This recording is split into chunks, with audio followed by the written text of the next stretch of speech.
है कि जब आप सब एक साथ मिल जाएंगे, हम लोग इनको मुंह दिखाने लायक नहीं दिखाएंगे। बाकी का ऊपर वाला, मेहनत करने वाले हम हैं, मेहनत करेंगे हम, देखेगा ऊपर वाला, बाबा गौड़िया भी देखेगा।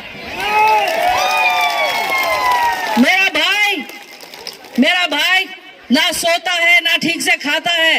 आपको सबको पता है कि वो जो कर रहे हैं वो अपने आदमी के लिए कर रहे हैं, अपना देश के लिए कर रहे हैं। हमको जरूरत नहीं है, पर हमको अपनी इज्जत की जरूरत है, हमको अपनी आइडेंटिटी की जरूरत है। हमें जो हमारी हक है हमको वो चाहिए, हमको और कुछ नहीं चाहिए।